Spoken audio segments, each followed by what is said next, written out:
Wow! ಈ sweet ನೋಡಿದ್ರೆ ಯಾವುದೋ ಬೇಕರಿಯಿಂದ ತಂದಿರೋದು ಅಂತ ಅನ್ನಿಸ್ತಾ ಇದೆಯಾ? ಇಲ್ಲ ಸ್ನೇಹಿತರೆ, ಮನೆಯಲ್ಲೇ ಮಾಡಿರೋ ಅಂಥ ರೆಸಿಪಿ. ಕಡಿಮೆ ಅಂದರೂ ಕೂಡ 2 ಕಪ್ಪು ಹಾಲಿನ ಪುಡಿ ಇದೆ ಅಂತಂದರೆ 3/4 kg ಸ್ವೀಟು ರೆಡಿ ಆಗಿಬಿಡುತ್ತೆ. ನೀವು ನಂಬ್ತೀರಾ? ಅಷ್ಟು ರುಚಿಯಾಗಿ ಇರುತ್ತೆ. ಮಾಡೋದು ಕೂಡ ತುಂಬ ಅಂದರೆ ತುಂಬ ಸುಲಭ.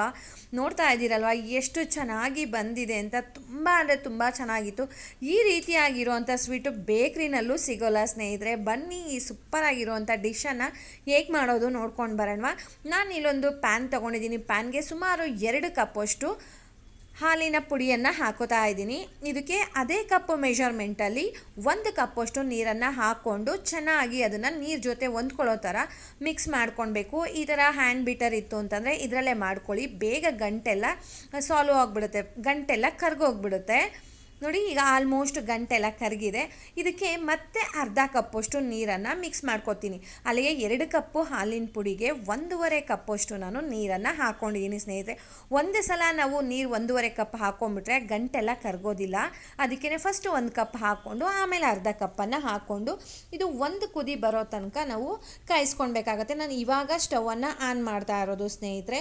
ಮಿಕ್ಸ್ ಮಾಡೋಕ್ಕೂ ಮುಂಚೆ ಸ್ಟವ್ ಆನ್ ಮಾಡೋದು ಬೇಡ.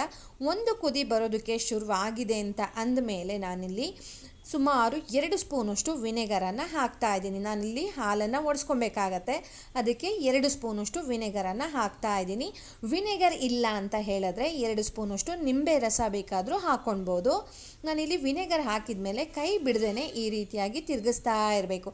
ನಾವೆಷ್ಟು ಈ ರೀತಿಯಾಗಿ ತಿರುಗಿಸ್ತಾ ಇರ್ತೀವಿ ಅದಷ್ಟು ಬೇಗ ಚೆನ್ನಾಗಿ ಈಕ್ವಲ್ ಆಗಿ ಹಾಲೆಲ್ಲ ಹೊಡಿತಾ ಬರುತ್ತೆ.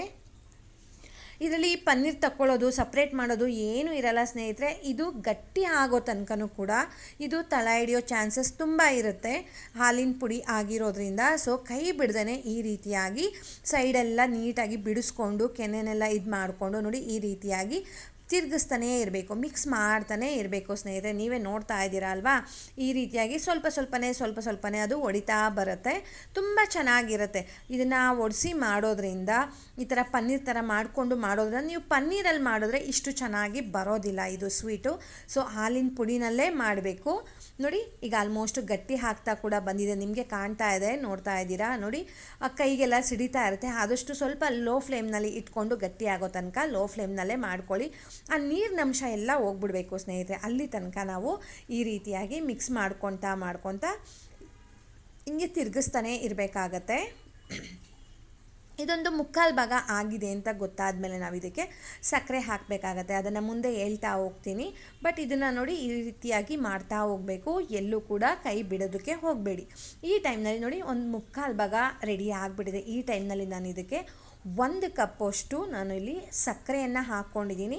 ಸ್ವಲ್ಪ ಏಲಕ್ಕಿ ಪುಡಿಯನ್ನು ಕೂಡ ಹಾಕ್ಕೊಂಡಿದ್ದೀನಿ. ಇಲ್ಲಿ ಸಕ್ಕರೆನ ಪುಡಿ ಮಾಡಿ ಹಾಕೋದು ಅದೆಲ್ಲ ಏನು ಬೇಡ. ಸ್ವೀಟು ಕರೆಕ್ಟಾಗಿ ಬರುತ್ತೆ. ಇದು ಕಡಿಮೆನೂ ಇರಲ್ಲ, ಜಾಸ್ತಿನೂ ಇರಲ್ಲ, ತುಂಬ ಚೆನ್ನಾಗಿರುತ್ತೆ. ಮೆಷರ್ಮೆಂಟ್ ಒಂದು ಪಕ್ಕ ಇರಬೇಕು ಅಷ್ಟೇ ಸ್ನೇಹಿತರೆ. ಇದು ಹಾಕಿದ ಮೇಲೆ ಸ್ವಲ್ಪ ತೆಳು ಅಂತ ಅನ್ನಿಸ್ತಾ ಹೋಗುತ್ತೆ. ಬಟ್ ಆಮೇಲೆ ಇದು ಗಟ್ಟಿ ಹಾಕ್ತಾ ಬರುತ್ತೆ. ನೋಡಿ ಈ ರೀತಿಯಾಗಿ ಕೈ ಬಿಡ್ದೇ ಮಾತ್ರ ತಿರುಗಿಸ್ತಾನೆ ಇರಬೇಕಾಗತ್ತೆ. ನೋಡಿ ತೆಳುವಾಗ್ತಾ ಇದೆ ಸಕ್ಕರೆ ಹಾಕಿರೋದಕ್ಕೆ. ಕರೆಕ್ಟಾಗಿ ಮೆಷರ್ಮೆಂಟು ಇನ್ನೊಂದು ಸಲ ಹೇಳ್ತಾ ಇದ್ದೀನಿ. 2 ಕಪ್ಪಷ್ಟು ಹಾಲಿನ ಪುಡಿಯನ್ನು ತೊಗೊಂಡಿದ್ದೀನಿ. ಸೊ 2 ಕಪ್ ಹಾಲಿನ ಪುಡಿಗೆ 1.5 ಕಪ್ಪಷ್ಟು ನಾನು ನೀರನ್ನು ಹಾಕಿದ್ದೀನಿ. 1 ಕಪ್ಪಷ್ಟು ಸಕ್ಕರೆಯನ್ನು ಹಾಕಿದ್ದೀನಿ. ಒಂದು ಅರ್ಧ ಸ್ಪೂನಷ್ಟು ಏಲಕ್ಕಿ ಪುಡಿಯನ್ನು ಹಾಕಿದ್ದೀನಿ. ಇಷ್ಟಿದ್ರೆ ಸಾಕು, ಸಕ್ಕತ್ತಾಗಿರೋ ಅಂಥ ಸ್ವೀಟು ರೆಡಿ ಆಗಿಬಿಡುತ್ತೆ. ನೋಡಿ ಆಲ್ಮೋಸ್ಟ್ ಇದು ಆಗ್ತಾ ಬಂದಿದೆ. ಹಿಂಗೆ ತಳ ಬಿಡ್ತಾ ಇರಬೇಕು ಸ್ನೇಹಿತರೆ. ನೋಡಿ ಹಿಂಗೆ ಬಿಟ್ಟು ಪಕ್ಕದಲ್ಲಿ ನೋಡಿ ಈ ಥರ ಹಿಂಗೆ ಜಿಡ್ಡಂಶ ಬರ್ತಾ ಇರಬೇಕು. ಆವಾಗ ಸ್ವೀಟು ಪಕ್ಕ ಆಗಿದೆ ಅಂತ. ಮತ್ತು ಕಲರ್ ಕೂಡ ಚೇಂಜ್ ಆಗುತ್ತೆ. ವೈಟ್ ಕಲರ್ ಇರುತ್ತೆ ಅಲ್ವಾ ಹಾಲಿನ ಪುಡಿ ಎಲ್ಲ. ಸೊ ಕಲರ್ ಕೂಡ ಚೇಂಜ್ ಆಗಿದೆ, ತಳ ಬಿಡ್ತಾ ಇದೆ. ಈ ಟೈಮ್ನಲ್ಲಿ ಕರೆಕ್ಟಾಗಿದೆ, ಪರ್ಫೆಕ್ಟಾಗಿ ಬಂದಿದೆ ಅಂತ ಹೇಳ್ಬಿಟ್ಟು ಇದನ್ನು ಒಂದು ಬಟರ್ ಪೇಪರ್ ಇತ್ತು ಅಂತ ಅಂದರೆ ನೀವು ಬಟರ್ ಪೇಪರ್ ಮೇಲೆ ಬೇಕಾದರೂ ಹಾಕ್ಕೊಳ್ಬೋದು. ನಾನಿಲ್ಲಿ ಹೋಳಿಗೆ ಪೇಪರ್ ಮೇಲೆ ಹಾಕ್ಕೊಂಡು ಸೆಟ್ ಮಾಡ್ತಾ ಇದ್ದೀನಿ ನೀಟಾಗಿ. ನಾನಿಲ್ಲಿ ನೋಡಿ ರೆಕ್ಟ್ಯಾಂಗಲ್ ಶೇಪಲ್ಲಿ ನಾನಿಲ್ಲಿ ನೀಟಾಗಿ ಅದನ್ನು ಸೆಟ್ ಮಾಡ್ತಾ ಇದ್ದೀನಿ. ಸ್ವಲ್ಪ ಅಂಟಂತ ಅನ್ನಿಸ್ತಾ ಇರುತ್ತೆ, ಬಟ್ ಅದು ತಣ್ಣಗಾದ್ಮೇಲೆ ಸರಿ ಹೋಗುತ್ತೆ. ನೀವು ಯಾವ ಶೇಪಲ್ಲಿ ಬೇಕಾದ್ರೂ ನೀವು ಇದನ್ನು ಸೆಟ್ ಮಾಡ್ಬೋದು. ನೋಡಿ ಈ ರೀತಿಯಾಗಿ ಒಂದು ಸ್ಪೂನಲ್ಲಿ ತೊಗೊಂಡು ಅದನ್ನೆಲ್ಲ ನೀಟಾಗಿ ಬಿಡಿಸ್ಕೊಂಡು ನಾನು ಇದನ್ನು ನೀಟಾಗಿ ಸೆಟ್ ಮಾಡ್ತಾ ಇದ್ದೀನಿ. ಈಕ್ವಲ್ ಆಗಿ ಬರಬೇಕಲ್ವಾ, ಸೊ ಅದಕ್ಕೋಸ್ಕರ ಅದು ಬಿಸಿ ಇದ್ದಾಗಲೇ ನಾವು ಸೆಟ್ ಮಾಡಬೇಕಾಗತ್ತೆ, ತಣ್ಣಗಾದ್ಮೇಲೆ ಮಾಡೋದಕ್ಕೆ ಆಗೋದಿಲ್ಲ. ಇದನ್ನು ಸೆಟ್ ಮಾಡಿದ ಮೇಲೆ ಸುಮಾರು ಒಂದು 20 ನಿಮಿಷ ಬಿಟ್ಬಿಡಬೇಕು. ಅದು ನೀಟಾಗಿ ಸೆಟ್ ಆಗಬೇಕಾಗತ್ತೆ, ತಣ್ಣಗಾಗಬೇಕಾಗತ್ತೆ. ಒಂದು ವೇಳೆ ಏನಾದರೂ 20 ನಿಮಿಷ ವೆಯ್ಟ್ ಮಾಡೋಕ್ಕಾಗಲ್ಲ ಅಂತ ಹೇಳಿದ್ರೆ ನೀವು ಫ್ರಿಡ್ಜಲ್ಲಿಟ್ಟು ಬೇಗನೆ ಕೂಲ್ ಮಾಡ್ಬೋದು ಸ್ನೇಹಿತರೆ. ನೋಡಿ ನೀಟಾಗಿ ನಾನಿಲ್ಲಿ ಸೆಟ್ ಮಾಡಿದ್ದೀನಿ, ನೀವೇ ನೋಡ್ತಾ ಇದ್ದೀರಾ, ಪರ್ಫೆಕ್ಟಾಗಿ ಬಂದಿದೆ ಮತ್ತು ಕರೆಕ್ಟಾಗಿ ಸೆಟ್ ಆಗಿದೆ. ನೋಡಿ ಎಷ್ಟು ಚೆನ್ನಾಗಿ ಆಗಿದೆ ಅಂತ ಹೇಳ್ಬಿಟ್ಟು ಇವಾಗ ಇದನ್ನು ನಾನು ತಣ್ಣಗಾಗೋದಕ್ಕೆ ಬಿಟ್ಬಿಡ್ತೀನಿ. ಅದಕ್ಕೂ ಮುಂಚೆ ಇಲ್ಲಿ ಡ್ರೈ ಫ್ರೂಟ್ಸನ್ನು ಹಾಕ್ತಾಯಿದ್ದೀನಿ. ಇದು ಆಪ್ಷನಲ್, ಬೇಕಂದರೆ ಡ್ರೈ ಫ್ರೂಟ್ಸನ್ನು ಹಾಕ್ಕೊಳ್ಬೋದು, ಬೇಡ ಅಂದರೆ ಬೇಡ, ಸ್ಕಿಪ್ ಮಾಡ್ಬೋದು ಸ್ನೇಹಿತರೆ. ಬಟ್ ಇದು ತುಂಬ ಚೆನ್ನಾಗಿರುತ್ತೆ ಈ ರೀತಿಯಾಗಿ ಹಾಕ್ಕೊಂಡ್ರೆ ಅಂತ ಹೇಳಿಬಿಟ್ಟು ನಾನು ಡ್ರೈ ಫ್ರೂಟ್ಸನ್ನು ಹಾಕೋತಾ ಇದ್ದೀನಿ. ಬಾದಾಮಿ ಮತ್ತು ನಾನಿಲ್ಲಿ ಗೋಡಂಬಿಯನ್ನು ಹಾಕೋತಾ ಇದ್ದೀನಿ, ಇವೆರಡನ್ನು ಹಾಕ್ಕೊಂಡಿದ್ದೀನಿ. ಪಿಸ್ತಾ ಬೇಕಾದರೂ ಹಾಕ್ಕೊಳ್ಬೋದು ನೀವು. ಪಿಸ್ತಾ ಮತ್ತು ಒಣಗಿರೋ ಅಂಥ ನೀಟಾಗಿ ಅದನ್ನು ಡ್ರೈ ಮಾಡಿರ್ತೀವಲ್ವ ರೋಸ್ ಪೆಟಲ್ಗಳನ್ನು ಅದನ್ನು ಕೂಡ ಹಾಕ್ಕೊಳ್ಬೋದು, ತುಂಬ ಚೆನ್ನಾಗಿರುತ್ತೆ. ನೋಡಿ ಈ ರೀತಿಯಾಗಿ ಸ್ಪೂನಲ್ಲೆಲ್ಲ ಮಾಡೋದಕ್ಕಾಗಲ್ಲ, ಒಂದು ಈಕ್ವಲ್ ಆಗಿರೋ ಅಂಥ, ಅಂದರೆ ಸಮತಟ್ಟಾಗಿರೋ ಅಂಥದ್ದು ಅಂತ ಹೇಳ್ತೀವಲ್ವ, ಆ ರೀತಿಯಾಗಿರೋ ಅಂಥ ಒಂದು ಕಪ್ ಆಗ್ಬೋದು, ಬೌಲ್ ಆಗ್ಬೋದು ತೊಗೊಂಡು ಹಿಂಗೆ ಜಸ್ಟ್ ಪ್ರೆಸ್ ಮಾಡಬೇಕು. ಇಲ್ಲಾಂದರೆ ಡ್ರೈ ಫ್ರೂಟ್ಸ್ ಎಲ್ಲ ಅದಕ್ಕೆ ಕಚ್ಚೋದಿಲ್ಲ ಅಲ್ವಾ. ಸೊ ಈ ರೀತಿಯಾಗಿ ಮಾಡಿದ್ರೆ ನೀಟಾಗಿ ಅದು ಅದಕ್ಕೆ ಸೆಟ್ ಆಗತ್ತೆ. ನೋಡಿ ಈ ರೀತಿಯಾಗಿ ತುಂಬ ಚೆನ್ನಾಗಿರುತ್ತೆ. ಇವಾಗ ತಣ್ಣಗಾಗಿದೆ ಸ್ನೇಹಿತರೆ, ತಣ್ಣಗಾದ್ಮೇಲೆ ನೀವು ನೋಡ್ತಾ ಇದ್ದೀರಾ, ನೋಡಿ ಎಲ್ಲ ಚೆನ್ನಾಗಿ ಸೆಟ್ ಆಗಿದೆ. ಇವಾಗ ನೀವು ಯಾವ ಶೇಪಲ್ಲಿ ಯಾವ ಸೈಜಲ್ಲಿ ಬೇಕಾದರೂ ಕೂಡ ನೀವು ಕಟ್ ಮಾಡ್ಕೊಳ್ಬೋದು. ನೀವು ಹೇಗೆ ಕಟ್ ಮಾಡಿದ್ರೂ ಕೂಡ ಸಕ್ಕತ್ತಾಗಿ ಬರುತ್ತೆ ಸ್ನೇಹಿತರೆ. ನೀವೇ ನೋಡ್ತಾ ಇದ್ದೀರಲ್ವ ಎಷ್ಟು ಚೆನ್ನಾಗಿ ಬರ್ತಾ ಇದೆ ಅಂತ. ತುಂಬ ಅಂದರೆ ತುಂಬ ಚೆನ್ನಾಗಿ ಬರುತ್ತೆ. ಈ ರೀತಿಯಾಗಿ ನೀವು ಯಾವತ್ತೂ ಕೂಡ ಸ್ವೀಟನ್ನು ಟ್ರೈ ಮಾಡಿರಲ್ಲ, ಮಿಸ್ ಮಾಡದೆ ಟ್ರೈ ಮಾಡಿ. ಮನೇಲಿ ಇನ್ನೂ ಒಂದು ಸಲ ಮಾಡು ಅಂತ ಹೇಳ್ತಾರೆ, ಮಾಡಿರೋದೆಲ್ಲ ಒಂದೇ ಟೈಮ್ಗೆ ಖರ್ಚಾಗ್ಬಿಡುತ್ತೆ ಸ್ನೇಹಿತರೆ.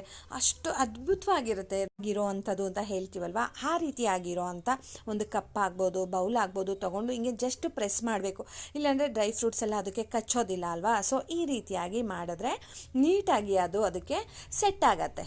ನೋಡಿ ಈ ರೀತಿಯಾಗಿ ತುಂಬ ಚೆನ್ನಾಗಿರುತ್ತೆ. ಇವಾಗ ತಣ್ಣಗಾಗಿದೆ ಸ್ನೇಹಿತರೆ, ತಣ್ಣಗಾದ್ಮೇಲೆ ನೀವು ನೋಡ್ತಾ ಇದ್ದೀರಾ, ನೋಡಿ ಎಲ್ಲ ಚೆನ್ನಾಗಿ ಸೆಟ್ ಆಗಿದೆ.